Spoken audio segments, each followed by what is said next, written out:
Bora lá, pessoal, tudo certo com vocês? Então, passando aqui para mais uma aula. A aula de hoje será sobre funções quadráticas. Para quem chegou aqui do nada, eu recomendo que vocês voltem ali na aula sobre equações do segundo grau. Então, partindo aqui, vamos seguir um roteiro para a turma do nono primeiro ano do ensino médio. Vocês conseguem aproveitar a aula tranquilamente. Então, bora lá. Partindo aqui, ó, vamos fazer o estudo um pouco mais prático sobre as funções quadráticas ou funções do segundo grau. Como é que a gente vai analisar? Primeira coisa é o que é uma função de segundo grau. Uma função quadrática, ela simplesmente é uma função desse tipo aqui, ó, o que parece muito com as equações do segundo grau. Basicamente, você tem uma equação do tipo ax ao quadrado mais bx mais c. Só que no lugar de ser igualada a zero, como era uma equação, aqui a gente tem como f de x. Só lembrando, viu, esse f de x é a mesma coisa que y. Então, essa é uma função quadrática. Ela segue até ó, a mesma norma de ter um a diferente de zero. Por quê? Se o a for igual a zero, vocês vão ter uma função do primeiro grau, porque isso aqui vai sumir. Então, como é que a gente estuda isso? Normalmente, vamos estudar analisando os coeficientes, mas a primeira coisa é como é o gráfico de uma função de segundo grau. O gráfico de uma função de segundo grau é essa curvinha aqui, pessoal, esse sorrisinho. Ele tanto pode ser para cima como para baixo, a gente vai ver. E ele tem nome. Como a função de primeiro grau, o gráfico é uma reta, essa daqui tem nome e é uma parábola. Prestem bastante atenção, por quê? Porque quando vocês chegam em funções do segundo, a gente já pode comparar com a do primeiro. Então, o gráfico da função do primeiro é uma reta, o gráfico da função do segundo é uma parábola. E essas começam a aparecer naquelas questões um pouco mais teóricas. Então, olha só, sabendo que o gráfico sempre será uma parábola, a gente pode começar pelo estudo do coeficiente. Aqui a gente vai focar em analisar o coeficiente A e o coeficiente C. Professor, e o coeficiente B? O coeficiente B ele é um pouco mais descartado ali no estudo de funções quadráticas, porque tem pouquíssimas questões que abordem a temática do coeficiente B, mas eu vou citar ele aqui durante a aula. Olha o que acontece. Quando vocês pegam a função, a gente vai ter que olhar o A, o B e o C. Observando o A, ele vai dar uma informação muito importante. Por quê? Quando o coeficiente A é maior que zero, quando o coeficiente A é positivo, vocês têm uma parábola que a gente chama ó, com concavidade para cima. Então, basicamente, pegou a função, viu que o A era positivo, concavidade para cima. Concavidade é essa abertura, viu, pessoal? A concavidade para cima é essa abertura. Então, vai formar esse desenho aqui famosinho que só, que é o sorrisinho. Então, sempre que o A for positivo, uma parábola com concavidade para cima. Olha o segundo caso aqui. Quando o A ele é negativo, quando o A é menor que zero, você vai ter justamente o contrário. Vai ser uma parábola, porque sempre é uma parábola. Mas só que com concavidade agora para baixo, ó, vai ter essa carinha mais triste aqui. Então, a parábola vai formar mais ou menos isso daqui. E essa é uma das análises mais importantes, porque elas vão nortear quando a gente for criar gráfico. Então, ó, pegou a função, observou um A positivo, parábola com concavidade para cima. Um A negativo, parábola com concavidade para baixo. Então vamos seguindo aqui. Ó. Olha o que se passa. Saindo da análise do A, bora chegar no coeficiente C. Professor, mas o B. Pessoal, o B agora ele não é tão importante assim para a gente. Então, ó, observando o coeficiente C. Se vocês lembram, o coeficiente B lá de uma função afim, de uma função de primeiro grau, ele é o ponto que intercepta o eixo y. E aqui não vai ser diferente, pessoal. Pegou uma função do segundo grau, observou o coeficiente C, só lembrando, viu? O coeficiente C é aquele carinha que está sem letra nenhuma, que é só um número. Ele simplesmente é o ponto ó, que intercepta o eixo Y. Ele que vai estar tocando aqui. Ele pode tocar tanto na parte positiva de Y, que seria essa parte aqui de cima, como a parte negativa de Y, viu, pessoal? A mesma coisa acontece para esse X. Então, ele tanto pode tocar a parábola ali, interceptando o eixo X na parte positiva, como na parte negativa, ou até mesmo as duas partes. Nada impede que isso aconteça. Então, olha só, saindo do que é o coeficiente C para a gente, bora chegar aqui no estudo do discriminante. O discriminante que a gente fala, ele é o delta, viu, pessoal? Simplesmente vocês chegam no estudo do delta. E tem três situações aqui.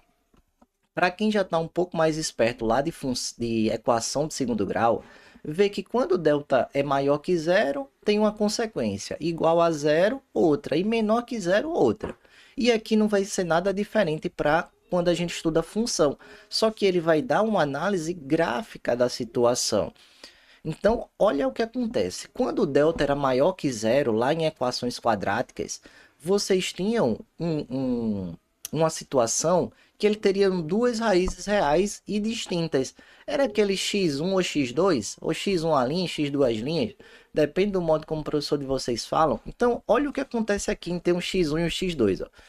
A parábola eu vou fazer do jeito que eu quero. Eu vou botar uma parábola com concavidade para baixo.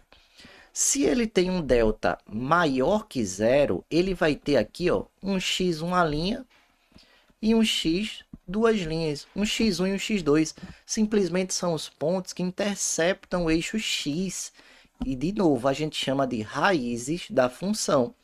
Olha o que acontece aqui para um delta igual a zero. Para quem lembra, quando o delta era igual a zero, você teria lá uma raiz real. Você tem duas, mas as duas são iguais, então a gente considera como se tivesse uma raiz real. E se eu tenho duas, eu toco duas vezes no eixo Y, quando eu tenho uma só, eu só vou tocar uma vez. Então, a minha parábola, ela vai ficar mais ou menos assim, tocando somente aqui, ó, uma vez no eixo X. E essa é a lógica da coisa. Para quem lembra, de novo, para quem lembra, quando o delta agora era menor que zero, ali em equações a gente já parava a conta, porque significava que ele não tinha raiz real. Ele não ia ter valores reais para x.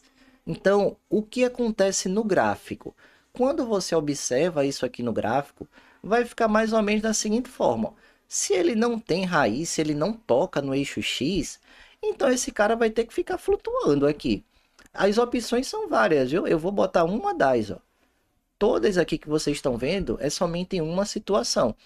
E essa daqui é quando você não tem raiz real. É quando o delta é menor que zero, o delta é negativo. E já bota na cabeça isso daí. Se delta é maior que zero, toca duas vezes no eixo x. Se for igual a zero, toca uma vez. E se for menor que zero, negativo, ele não toca, pessoal. Ele vai ficar flutuando aí do jeito que vocês estão vendo. Olha outra coisinha aqui que é muito importante dentro do conteúdo, que é o que a gente chama de coordenadas do vértice. Porque olha o que vai acontecer aqui, ó. Imagine, bora analisar duas situações. Essa parábola com concavidade para baixo, que quer dizer que o A era negativo, e a parábola com concavidade para cima, que é o segundo caso. Se vocês observarem bem, ó, eu tenho aqui um ponto como se fosse de máximo lá no topo, que é esse pontinho aqui, ó, que a gente vai chamar um pouco mais para frente de ponto de máximo. É a maior altura possível para essa parábola. Aí o que acontece? Se eu quiser calcular a coordenada desse ponto, a gente acaba chamando de coordenada dos vértices. E olha como é que se dá isso daqui, ó. Para o x do vértice, você tem o menos b sobre 2a. E para o y do vértice, você tem o menos delta sobre 4a. Professor, de onde é que sai esse b, esse a, esse delta? Lá de equações do segundo grau, pessoal. Então, basicamente, a gente vai se usar muito da fórmula de Bhaskara para resolver alguns problemas aqui dentro de funções. Então, ó, saindo aqui da primeira situação, observem a segunda. Eu tenho uma parábola com concavidade para baixo. E se eu quiser determinar as coordenadas do vértice, vai ser do mesmo jeito. X do vértice menos b sobre 2a. Y do vértice menos delta sobre 4a. Então, ó, aqui o diferencial é o seguinte, porque o livro ele faz meio que um mistério ali para a gente. Ele fala das coordenadas do vértice e logo depois ele acaba nos surpreendendo dizendo que isso aí tem nome. Quando essa concavidade está para cima, ela é o máximo, pessoal. Ela é o máximo da função. Então, ó, isso aqui é o máximo. E quando essa concavidade está para baixo, isso daqui que vocês estão enxergando é o mínimo. Agora, vocês têm um grande problema. A gente vai ver quando chegar na resolução de exercícios mais complexos. Porque é quando é que eu calculo o x do vértice ou quando é que eu vou calcular o y do vértice. Porque não pensem que é simplesmente, se a questão ela dá um contexto de máximo, eu vou calcular o y. Se ela dá o contexto de mínimo, eu vou calcular o x. Não é bem assim não, viu? A gente tem que fazer uma análise mais aprofundada das variáveis que vão sendo dadas. E aqui eu destaco uma coisa que é muito importante. Se vocês notarem bem, o x do vértice, ó, ele é o ponto médio das parábolas. Por exemplo, imagine que eu tenho uma parábola com abertura ali de 4 centímetros. O x do vértice vai estar no meio, vai estar no 2. Então, a lógica aqui do x do vértice é simplesmente essa. Se vocês têm a imagem, você consegue dizer de cara. Se vocês não têm, aí por isso que a gente calcula. Então, de novo, professor, como é que eu vou usar isso daí? A gente vai usar em alguns exercícios, pessoal. A análise do coeficiente, de discriminante, ela é muito útil. Eu não vou nem falar de questões do Enem, mas são aquelas questões que vocês é dado um gráfico a vocês e perguntam, mas que função representa esse gráfico? Se você está afiado em análise, você tira muito rápido esse modelo de questão. Mas bora chegar em uma questão um pouquinho mais calma do conteúdo, porque essa vai ser nossa questão de introdução. Bora lá, Então, olhem esse exemplo aqui. Você tem uma função simples, x ao quadrado mais 2x menos 3. Como é que a gente vai analisar essa questão? Aqui a gente quer fazer o gráfico, viu, pessoal? Basicamente, começamos pelo estudo do coeficiente. Então, na verdade, determinando os coeficientes, porque não mostra, ó, mas o A é o carinha que está aqui do lado do x ao quadrado, o B é quem está do lado do x e o C é quem está só. Então, neste exemplo, o A é 1. Tome cuidado porque nunca é letra e sempre o sinal vai ser carregado, viu? Se fosse menos x ao quadrado, seria menos 1. O B aqui para gente é 2 e o C é menos 3. Professor, por que a gente estudou, fez o estudo do coeficiente?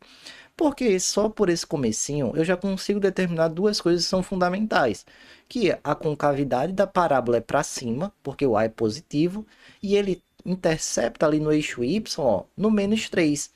A gente já consegue montar um gráfico genérico disso daqui. Mas bora determinar tudo. Começando aqui pelo delta, porque vai ficar aqui, ó. Deixa eu apagar essa partezinha. Para quem está lembrado lá de equações, a fórmula de Bhaskara. B ao quadrado menos 4AC. O B aqui para a gente, ele vale 2. O 4, o A é 1 e o C é menos 3. Então vai ficar assim, ó, 2 ao quadrado, que é 4, menos 4 por menos 3, menos por menos, mais. 4 vezes 1, 4. 4 vezes 3, 12. Então, ó, delta aqui para a gente vai ser 16. Já é um belo sinal, viu, pessoal? Porque quando o delta for um número que tem raiz quadrada exata, já podem ficar felizes, porque é muito difícil vocês terem errado a questão. Então, ó, como eu sei que o delta é maior que zero, eu já sei que ele vai ter duas raízes reais, um x1 e um x2, mais uma pista. Porque agora eu sei que minha parábola de concavidade para cima vai tocar em dois pontos do eixo x e vai tocar lá no menos 3. Então, ó, bora avançando, porque a gente tem que determinar x. X vai ser menos b, mais ou menos raiz de delta, sobre 2 vezes a. Substituindo, ó, menos 2, mais ou menos, raiz de 16 sobre 2 vezes 1.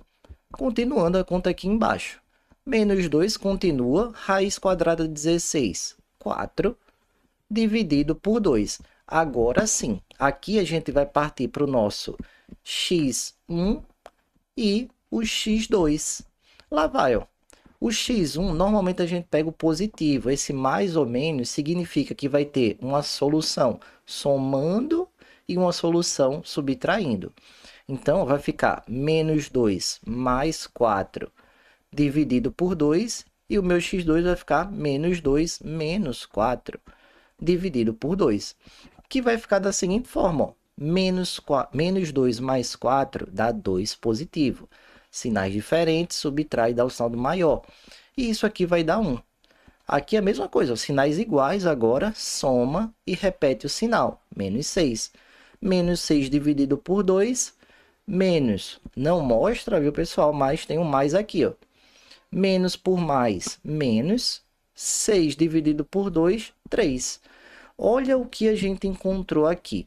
Esse 1 e esse menos 3, eles são as raízes da nossa função.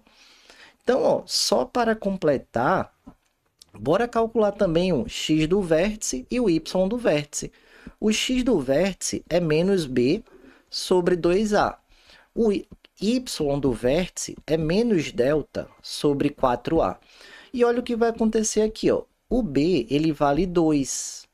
Vai ficar 2, o a vale 1. Então, aqui vai ficar, ó, menos 1. O meu x do vértice. O meu y do vértice vai acabar ficando da seguinte forma. O delta a gente já viu que é 16, então vai ficar menos 16, 4 vezes 1, que vai ficar menos 4. Agora a gente já tem basicamente todas as informações necessárias para montar um gráfico. Ó, bora deixar ele aqui em cima.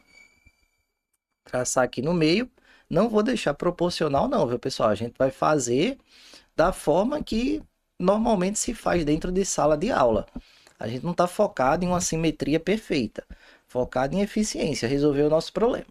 Então, olha só, agora que eu tenho todas essas informações, eu consigo montar meu gráfico. Olha como é fácil. Vou supor aqui, as minhas raízes são menos 3 e 1. Vou botar o menos 3 aqui, ó, e o 1 aqui na ponta. Minha concavidade, ela vai ser para cima ou para baixo? O A é positivo, o A é 1. Então, concavidade para cima. E olha como é interessante aqui as coisas, ó. Vou montar ele assim, não vai ficar proporcional. Vou dizer que é assim. Olha o que acontece aqui agora. O meu x do vértice é menos 1. Vou botar mais ou menos por aqui. Esse menos 1, ele era para bater certinho como se fosse o nosso mínimo. O menor tamanho aqui da parábola.